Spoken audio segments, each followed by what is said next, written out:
अस्सलाम वालेकुम dear students, कैसे हैं आप सब। उम्मीद करता हूं कि आप सब खैर आफियत से होंगे। तो आज के दिन हम एक न्यू चैप्टर स्टार्ट करेंगे जो कि है लूपिंग स्ट्रक्चर्स। ठीक है, तो सबसे पहले मैं आपको बता दूं कि हमने चैप्टर नंबर 1, 2, 3 में बेसिक्स कवर किए थे। चैप्टर नंबर 1, चैप्टर नंबर 2 और चैप्टर नंबर 3, इन तीन चैप्टर्स में हमने बेसिक चीज़ें कवर की थी जो कि प्रोग्रामिंग के रिलेटेड हमें पता होनी चाहिए।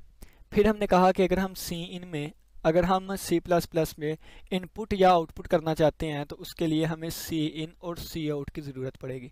इनपुट के लिए सी इन और आउटपुट के लिए सी आउट।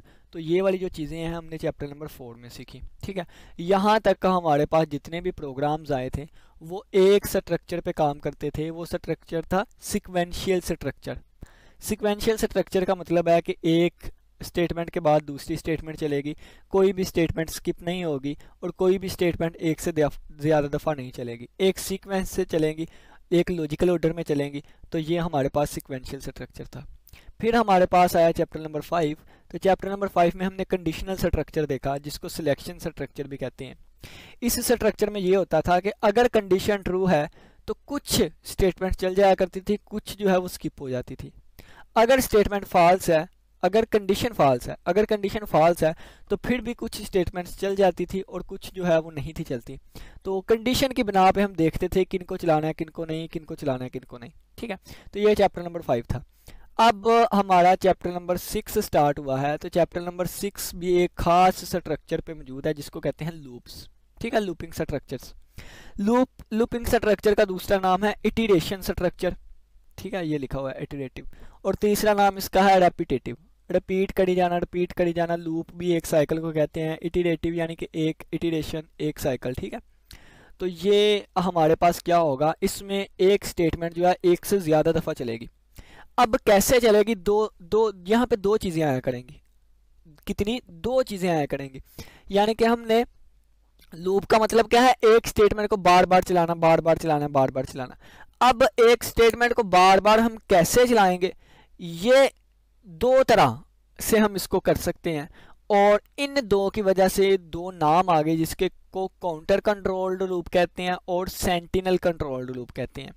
ठीक है, काउंटर कंट्रोल लूप में क्या होता है कि एक वैल्यू काउंट की जाती है, उसकी बिना पे जो चीज़ें चलती हैं।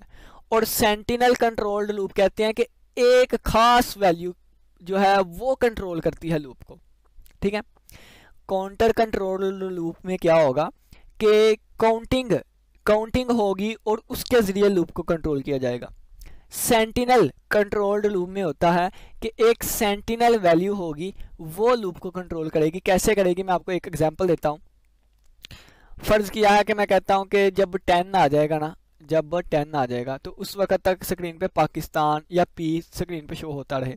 तो सबसे पहले कोई वैल्यू 0 होगी, वो 0 है तो पी शो हो जाएगा। फिर वैल्यू में एक इजाफा करेंगे, 2 हो जाएगा तो फिर पी शो हो जाएगा, 3 हो जाएगा, पी आ जाएगा, 4। सो कब तक चलेगा, जब तक 10 नहीं आ जाता। ठीक है, एक काउंटिंग चलेगी ना 0 से लेकर 10 तक, या 1 से 10 तक, या 2, 4, 6, 8, 10। तो ये एक काउंटिंग चली, तो इसको कहते हैं, इस काउंटिंग के जरिए हमारा लूप कंट्रोल हुआ, इसे कहते हैं काउंटर कंट्रोल लूप। एक होता है सेंटिनल वैल्यू कंट्रोल लूप। उसमें क्या होता है, मैं कहता हूं कि यूजर से इनपुट ले जाए, ले जाए जब तक एक खास वैल्यू 3 नहीं आ जाती हमारा प्रोग्राम चलता रहे। तो वो आपसे पूछेगा एक नंबर प्रेस करो, आपने 1 कर दिया स्क्रीन पे पी शो हो गया, आपने 2 कर दिया स्क्रीन पे शो, आपने 10 कर दिया स्क्रीन पे शो। आप जो मर्जी दुनिया जहां का नंबर पुट करी जाए स्क्रीन पे पी शो हो ही जाएगा। लेकिन अगर आपने 3 पुट किया उस वक्त प्रोग्राम बंद हो जाएगा। ठीक है, तो ये एक काउंटिंग के जरिए हमारे पास चीज़ आई थी। ठीक है, लेकिन यहाँ पे क्या है, यहाँ पे यूज़र पे डिपेंड करता है। जब तक वो चीज़ें एंटर करी जा रहा है, जब तक वो 3 नहीं प्रेस करता उस वक्त तक चीज़ें स्क्रीन पे शो होती जाएं। इसे कहते हैं सेंटिनल वैल्यू और इसे कहते हैं काउंटर वेरिएबल, यानी कि जिसकी कीमत बदलती रहेगी। ठीक है, तो ये हमारे पास लूप का पता चल गया। लूप क्या करेगा, इसी चीज़ को बार बार स्क्रीन पे दिखाएगा। तो एक ही चीज़ को बार बार दिखाने के लिए, एक ही चीज़ को बार बार एग्जीक्यूट करने के लिए हम लूप्स का कंसेप्ट यूज़ करते हैं। ये क्या होता है मैंने थोड़ा सा आपको बताया, बाकी हम इसको रीडिंग से, थ्योरी से पढ़ लेते हैं और इसके कंसेप्ट देखते हैं। ठीक है, तो चलिए आइए हम स्टार्ट करते हैं। A type of control structure की एक डैट रिपीट्स अ स्टेटमेंट, जो कि एक स्टेटमेंट को रिपीट करे, आर सेट ऑफ स्टेटमेंट्स, या एक से ज्यादा स्टेटमेंट यानी कि स्टेटमेंट के सेट को, एक स्टेटमेंट या एक स्टेटमेंट्स के सेट को जो रिपीट करे, ऐसे कंट्रोल स्ट्रक्चर की टाइप को is known as looping structure, looping structure के तौर पे जाना जाता है। ठीक है। It is also known as iterative या रेपिटेटिव स्ट्रक्चर, इसको इटरेटिव या रेपिटेटिव स्ट्रक्चर भी कहते हैं। इन सिक्वेंशियल स्ट्रक्चर, तो सिक्वेंशियल स्ट्रक्चर कौन सा था, मैंने बताया पहले 4 चैप्टर में जो भी डिस्कशन हुई सिक्वेंशियल स्ट्रक्चर पे थी। All statements are executed once, तमाम स्टेटमेंट्स, ऑल लिखा गया, ऑल मतलब सारी स्टेटमेंट जो है वो एक दफा ही एग्जीक्यूट होंगे। ऑन द अदर हैंड, दूसरी तरफ अगर हम देखें तो कंडीशनल स्ट्रक्चर जो हम चैप्टर नंबर 5 में पढ़ के आए, में execute or skip pass statement on the basis of some given condition, वहां पे एग्जीक्यूट होती थी या स्किप होती थी एक स्टेटमेंट, या एक से ज्यादा भी लिख सकते हैं, on the basis of some given condition, given condition की बिना पे। ठीक है, कंडीशन की बिना पे कुछ स्टेटमेंट्स एग्जीक्यूट भी हो सकती थी, स्किप भी हो सकती थी। लेकिन इन सम सिचुएशन, ये यहाँ पे पहले से लेकर 4 तक चैप्टर की बात होगी सिक्वेंशियल स्ट्रक्चर में, 5वां चैप्टर कंडीशनल में आ गया, अब 6ठे की बात करने लगा है। इन सम सिचुएशंस, लेकिन कुछ सिचुएशंस ऐसी आ जाती हैं, it is required to repeat a statement और number of statements for specified number of times, कि हमें रिक्वायर्ड होता है एक स्टेटमेंट या एक से ज़्यादा नंबर ऑफ स्टेटमेंट्स को एक स्पेसिफिक नंबर ऑफ टाइम्स दफ़ा रिपीट करवाई जाएँ। जैसे पाकिस्तान स्क्रीन पर 10 दफ़ा शो करवाना है, तो इस जो स्टेटमेंट पाकिस्तान प्रिंट करवाती है उसको एक स्पेसिफाई नंबर यानी कि 10 दफ़ा चलाई जाए। तो looping structure are used for this purpose, looping structure इस मकसद के लिए यूज़ होता है। There are different types of loops, C++ में डिफरेंट लूप्स आते हैं, और loops are basically used for 2 purpose, loop जो है वो 2 बेसिक पर्पज के लिए यूज़ होते हैं, और काम भी हो सकते हैं, आप इसे अपने फ़ायदे के लिए यूज़ करें, लेकिन जो बेसिक है वो हमारे पास 2 ही है। कौन से होंगे, टू एग्जीक्यूट अ स्टेटमेंट और नंबर ऑफ स्टेटमेंट, एक या एक से ज़्यादा स्टेटमेंट को एग्जीक्यूट करवाना, for specified number of times, एक खास नंबर ऑफ टाइम्स तक, यानी कि 10 दफ़ा अगर हम किसी चीज़ को चलाना चाहते हैं, 20 दफ़ा चलाना चाहते हैं, 30 दफ़ा चलाना चाहते हैं, तो ये फ़ायदा है इसका। जैसे एग्जांपल दी गई कि यूज़र जो है वो अपना नाम जो है वो स्क्रीन पे 10 दफ़ा शो करवाना चाहता है। ठीक है, तो 10 दफ़ा, तो ये एक स्टेटमेंट को 10 दफ़ा चलाया जाएगा। तो दूसरा इसका बेसिक मकसद क्या है, to use a sequence of values, for example sequence of values को यूज़ करने के लिए, जैसे एग्जांपल दी गई है, यूज़र में display a set of natural numbers from 1 to 10, user 1 से लेकर 10 तक नेचुरल नंबर स्क्रीन पे दिखाए। एक यहाँ पे आ गया, एक ही चीज़ को बार बार दिखाए, जैसे मेरा नेम ही बार बार स्क्रीन पे दिखाई जाए, आपका नेम ही स्क्रीन पे बार बार। और एक क्या है, एक ये है कि काउंटिंग, यानी कि 1 से 10, 1 लैदा चीज़ है, 2 लैदा, 3 लैदा, 4 लैदा, इस तरह। तो 3 स्ट्रक्चर हम यहाँ पे पढ़ेंगे, एक वाइल लूप, एक डू वाइल लूप और एक फॉर लूप। एक वाइल लूप, एक डू वाइल लूप, एक फॉर लूप। यहाँ पे वाइल कहते हैं जब तक के आगे कंडीशन लगेगी, जब तक कंडीशन ट्रू रहे उस वक्त तक ये लूप चलता है। डू का मतलब होता है कर दो, क्या कर दो, जब तक, फिर यहाँ पे कंडीशन लगेगी तो वो क्या होता है सारा देखेंगे। सबसे ज़्यादा यूज़ फॉर लूप होता है। ठीक है, तो ये हम डिस्कस करेंगे। तो चलिए आइए, अब नेक्स्ट हमें लूप के बारे में थोड़ा सा हो गया, अब हम काउंटर कंट्रोल्ड लूप्स और सेंटिनल कंट्रोल्ड लूप के बारे में पढ़ लें। ये क्या होते हैं, थोड़ा सा आइडिया मैंने स्टार्टिंग में ही आपको दे दिया है। This type of loop depends on the value of a variable known as counter variable. This type of loop की इस टाइप जो है, ये वाली जो टाइप है, depend on the value of a variable, ये एक वेरिएबल की वैल्यू पर डिपेंड करती है, जिसे काउंटर वेरिएबल कहते हैं। ठीक है, काउंटर वेरिएबल, अब देखें नाम से ही ज़ाहिर है कि इस वेरिएबल में काउंटिंग हुआ करेगी।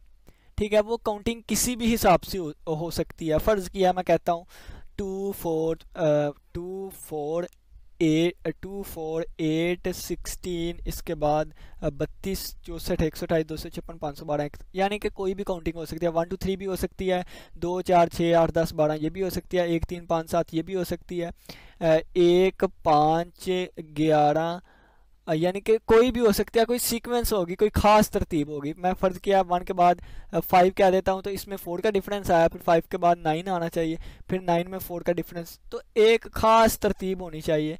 तो वेरिएबल की वैल्यू इस तरह ज़्यादा होती जाएगी, काउंट होती जाएगी, तो ऐसे वेरिएबल को हम काउंटर वेरिएबल कहेंगे। और ये वेरिएबल जो है वो लूप को कंट्रोल करता हो तो ऐसे वेरिएबल को हम काउंटर वेरिएबल कहते हैं। The value of counter variable is incremented or decremented. मैंने इंक्रीमेंटेड वाली एग्जांपल दी, तो ये वेरिएबल की वैल्यू इंक्रीमेंट भी हो सकती है, डिक्रीमेंट भी हो सकती है, ज़्यादा भी हो सकती है, कम भी हो सकती है। Each time the body of loop is executed, हर दफ़ा जब लूप की बॉडी चल जाए। ठीक है, फ़र्ज़ किया कि मैं कहता हूँ कि जब तक 10 नहीं आ जाता उस वक्त स्क्रीन पे पी शो होता रहे, तो ये पी शो हो गया स्क्रीन पे। पहले उस वेरिएबल की वैल्यू 0 थी तो ये शो हो गया, 1 थी तो ये दोबारा शो हो गया, 2 थी ये 3 हो गई, वैल्यू 4 हो गई। तो जब जब एक स्टेटमेंट एग्जीक्यूट होती जाएगी साथ साथ वैल्यू जो है उसमें भी इंक्रीमेंट या डिक्रीमेंट होता जाएगा। दिस लूप टर्मिनेट्स, ये लूप खत्म हो जाएगा when the value of counter variable reaches a particular value. तो देखें ये चलता जाएगा, जब 10 पे वैल्यू पहुंच जाएगी तो फिर ये लूप खत्म हो जाएगा। ठीक है, तो यही लिखा गया है, लूप टर्मिनेट हो जाएगा, खत्म हो जाएगा when the value of counter variable, जब काउंटर वेरिएबल की value reaches a particular value, एक खास वैल्यू पे पहुंच जाएगी। The number of iterations of counter control loop is known in advance. जो नंबर ऑफ इटरेशंस होती हैं यानी कि जो काउंटर कंट्रोल लूप की चलती हैं, यानी कि कितनी दफ़ा चला है, इज नोन इन एडवांस, उसको हम इन एडवांस एन एडवांस लिखा जाना था यहाँ पे, चलें जो भी है। The iterations of this loop depend on the following.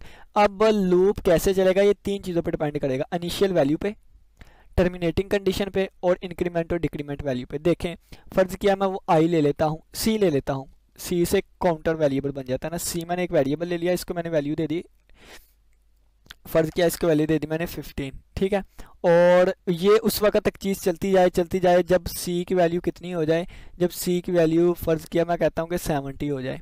ठीक है, 70 हो जाए, 70 नहीं 60 कर लेता हूँ, 60 हो जाए। ठीक है, तो 50 एक इस पर डिपेंड करेगा कहाँ से स्टार्ट हो रही है, एक इस पर डिपेंड करेगा कि कहाँ पे जाके ख़त्म होगी, और एक इस पर डिपेंड होगा कि सी की वैल्यू में कितना इजाफा होता है। तो मैं कहता हूँ सी की वैल्यू में 15 का इजाफा होता जाता है। ठीक है, कितने का, 15 का। तो ये देखिए पहले सी की वैल्यू 15 थी तो स्क्रीन पे पी नज़र आ गया, फिर सी की वैल्यू कितनी हो जाएगी, 15 15 30 हो जाएगी, तो 30 60 तक अभी नहीं पहुंचा, दोबारा पी आ जाएगा, फिर 15 इजाफा होगा। ठीक है, तो फिर 45 हो जाएगी, फिर पी शो हो जाएगा, फिर 60 तक पहुंचेंगे, फिर पी हो जाएगा, फिर 75 आ जाएगी, तो 75 60 से ज़्यादा हो गई, अब कंट्रोल नहीं चलेगा, टर्मिनेट हो जाएगा। ठीक है, तो ये वाली लाइन लिखी हुई थी। तो 3 चीज़ों पर डिपेंड किया, कहाँ से स्टार्ट हो रही है, कहाँ पे ख़त्म हो रही है और कितने का इजाफा हो रहा है।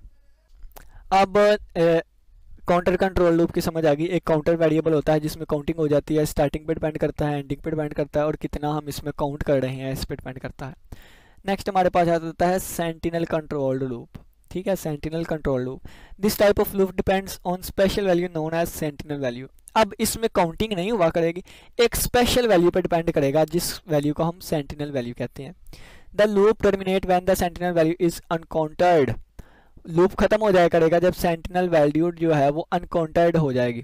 ठीक है, यानी कि सेंटिनल वैल्यू आ जाया करेगी। These types of loops are known as sentinel conditional loop. ऐसे लूप्स को हम कंडीशनल लूप भी कहते हैं। कंडीशनल लूप क्या कहते हैं मैं आपको बताता हूँ। फ़र्ज़ किया मैं कहता हूँ कि जब सी की वैल्यू जो है ना ये 60 हो जाए, ठीक है 60 हो जाए, तो इस वक्त ये हमारे पास लूप ख़त्म हो जाए। ठीक है, अब इसमें हमने इनिशियल वैल्यू अपनी मर्जी दें या ना दें। ठीक है, इसमें काउंटिंग भी नहीं होती, क्या होता है वो हमसे सी की वैल्यू पूछेगा, सी की वैल्यू बताएं। मैं 1 दूंगा स्क्रीन पे पी शो हो जाएगा, मैं 2 दूंगा स्क्रीन पे पी शो हो जाएगा, मैं 1800 दूंगा फिर भी स्क्रीन पे शो हो जाएगा। स्क्रीन पे पी शो हो ही जाएगा, हो ही जाएगा, हो ही जाएगा। लेकिन अगर मैं सी की वैल्यू 60 दे दूंगा, तो ये कंडीशन लगी हुई थी कि सी की अगर 60 हुई, तो अगर मैंने सी की वैल्यू 60 दे दी तो उस वक्त मेरा खत्म हो जाएगा। ठीक है, तो ये एक कंडीशन लगी होती है, ये सेंटिनल वैल्यू होती है, यानी कि तब तक चली जाए। अब मैं एक एग्जांपल आपको देता हूँ, इसकी रियल लाइफ में एग्जांपल देता हूँ कि हाँ जी, टीचर फ़र्ज़ किया कि टीचर जो है मैं कहता हूँ कि वो मैं एक अटेंडेंस रजिस्टर बना लेता हूँ कि बच्चों की प्रेजेंट लगी जाए, लगी जाए, लगी जाए प्रेजेंट, लेकिन अगर कोई एब्सेंट बोल देना तो वहाँ पे हमारा लूप खत्म हो जाए। ठीक है, तो यही बात है कि present present P P P बोली जाएगा तो स्क्रीन पे प्रेजेंट प्रेजेंट लगी जाएगी, लेकिन अगर कोई एब्सेंट बोल दे तो इसका मतलब प्रेजेंट नहीं है, तो वहीं पे ही हमारा लूप खत्म हो गया। तो ये इस तरह एक मैंने रियल लाइफ एग्जांपल, जो कि इस पर पूरी फिट तो नहीं बैठी, लेकिन मैंने आपको समझाने की कोशिश की है। कोई और एग्जाम्पल सोचता हूँ इसकी, इसकी कोई और एग्जांपल, एंटर अ नंबर, को ये नंबर एंटर करी जाओ, करी जाओ, करी जाओ, करी जाओ, करी जाओ। फ़र्ज़ किया कि आपका नेम जो है वो एम से स्टार्ट होता है। ठीक है, एम से स्टार्ट होता है, तो वो कहता है एम से स्टार्ट होता है। आप कंडीशन लगा देते हैं कि जब मैं एम में एंटर करूंगा उस वक्त लूप खत्म हो जाए वगैरह ना, वो एंटर फर्ज किया। हाँ, मुझे समझाना नहीं आ रहा। देखें, मुझे पता है कि आपका नेम एम से स्टार्ट होता है, मैं आपसे पूछूंगा आपका नेम कहाँ से स्टार्ट होता है, आपके ए से, मैं कहूँगा नहीं ये तो गलत बात है। आप कहीं बी से, मैं कहूँ गलत बात है। आप कहीं जी से, मैं कहूँ गलत बात है। आप कहीं वाई, मैं कहूँ गलत बात। आपने कहना है एम, तो मुझे पता चल जाना एम से, तो मैंने कहना ठीक है, अब नेक्स्ट आगे हम चलते हैं। बिल्कुल इसी तरह ये लूप उस वक्त तक चली जाएगा चली जाएगा चली जाएगा जब जो कंडीशन दी है वो ना आ जाए। जब ये सेंटिनल वैल्यू पे आ गई, मैच कर गई, तो उस वक्त लूप हमारा खत्म हो जाएगा और प्रोग्राम आगे बढ़ेगा। ठीक है, तो ये हमारे पास होती है। फॉर एग्जाम्पल लूप में execute while a value of the variable is not 1, कि लूप उस वक्त तक चलता जाए जब तक वेरिएबल की वैल्यू -1 नहीं है। Here -1 is the sentinel value, इसको सेंटिनल वैल्यू कहा जाएगा जो कि लूप को खत्म करने के लिए यूज की जाती है। The number of iterations of sentinel control loop is unknown. हाँ, यहाँ तो हमें तो पता था ना कि ये देखें ये 4 दफ़ा चलेगा। क्यों? क्योंकि 15 से स्टार्ट हो रहा है, 60 पे जा रहा है, तो 15 का इजाफा, 15 15 15 30 30 45, 15 और 30 45 और 60, यानी कि हमें पता था 4 दफ़ा चलना है। लेकिन यहाँ पे हमें नहीं पता, यूज़र जो है वो जितनी दफ़ा मर्जी, जितनी मर्जी लाखों वैल्यूज़ दी जाए, लेकिन उस वक्त तक चलता रहेगा जब तक कि सेंट्रल वैल्यू नहीं दे देता। तो हमें नहीं पता कि ये लूप कितनी दफ़ा चलेगा। ठीक है, इटरेशंस का नहीं पता, हमें साइकिल्स का नहीं पता, यानी कि कितनी दफ़ा ये रिपीट होगा। It depends on the input from the user, ये यूज़र की इनपुट पर डिपेंड करता है कि कब वो -1 इनपुट करेगा। Suppose that sentinel value to terminate a loop is -1, फर्ज किया है कि हमारे पास सेंटिनल वैल्यू -1 है जो कि लूप को खत्म करने के लिए यूज होगी। इफ द यूजर एंटर्स -1, अगर यूजर -1 एंटर करता है इन द फर्स्ट इटरेशन, पहली इटरेशन में ही, तो सिर्फ पहली दफ़ा एक दफ़ा ही एग्जीक्यूट होकर बंद हो जाएगी। लेकिन अगर यूजर जो है -1 जो है आफ्टर एंटरिंग मैनी वैल्यूज के बाद -1 करेगा, तो फिर उस वक्त इटरेशन खत्म होगी। द नंबर ऑफ इटरेशन जो है कितनी दफ़ा वो चीज़ें चलेंगी, विल वेरी अकॉर्डिंगली वेरी करेगा, यानी कि जितनी दफ़ा हमने -1 जितनी लेट हमने -1 इनपुट किया। A sentinel value is commonly used as while and do while loop. Sentinel value जो होती है आमतौर पर वाइल और डू वाइल लूप में यूज़ की जाती है। ठीक है, वाइल लूप और डू वाइल लूप क्या है, तो मैंने यहाँ पे आपको पीछे से बताया था यहाँ पे कि हमारे पास C++ में जो लूप्स होंगे जो हम सीखेंगे वो वाइल लूप है, डू वाइल लूप है, फार लूप है। सबसे ज़्यादा फार लूप होता है, लेकिन डू और वाइल लूप को भी हम पढ़ेंगे। तो ये सबसे पहले हमारे पास वाइल लूप आएगा, क्या होता है डिटेल से डिस्कस करेंगे, फिर इसके कुछ प्रोग्राम्स आएंगे, फिर डू वाइल लूप आएगा, फिर फार लूप आएगा, फिर इसी तरह चलते चलते हम अपने चैप्टर को कंप्लीट कर लेंगे। ठीक है, तो ये हमारा चैप्टर है लूपिंग स्ट्रक्चर्स। चैप्टर नंबर 6 है लूपिंग स्ट्रक्चर। लूप हमने पढ़ लिया, काउंटर कंट्रोल लूप भी पढ़ लिया, सेंटिनल कंट्रोल लूप भी पढ़ लिया, फिर हम वाइल लूप पढ़ेंगे, फिर डू वाइल लूप पढ़ेंगे, फिर इनमें डिफरेंस पढ़ेंगे, फिर pre test and post test loop पढ़ेंगे लूपों में, और फिर फार लूप पढ़ेंगे, फिर कंटिन्यू स्टेटमेंट, ब्रेक स्टेटमेंट किसके लिए, नेस्टेड लूप पढ़ेंगे, और हमारा ये चैप्टर कंप्लीट हो जाएगा। सिर्फ कंसेप्ट ही है, और इन्होंने देखिएगा कि एक एक कंसेप्ट के ऊपर 6-6 प्रोग्राम दिए होंगे, 7-7 दिए होंगे, 12-12 प्रोग्राम। तो प्रोग्राम इसलिए इतने ज़्यादा दिए हैं कि जब आपको कंसेप्ट समझ आ गया, कंसेप्ट ईजी है, तो फिर आपने उसको अप्लाई करना है, ज़्यादा से ज़्यादा प्रैक्टिस करनी है। ठीक है, तो प्रोग्रामिंग जो है ये प्रैक्टिस से आती है। ये मैंने लूप के बारे में आपको बता दिया ना, लेकिन अगर आपको फ़र्ज़ किया कि 5% भी समझ आ गई है ना, तो बेहतरीन है। क्यों? क्योंकि बाकी सारी समझ, इसको कैसे चीज़ों को अप्लाई करते हैं, ये सारा हम प्रोग्रामिंग में सीखेंगे। तो उम्मीद करता हूँ आज की लेक्चर की समझ आई होगी। इसी के साथ इजाज़त दीजिए। अल्लाह हाफिज़, अल्लाह निगहबान।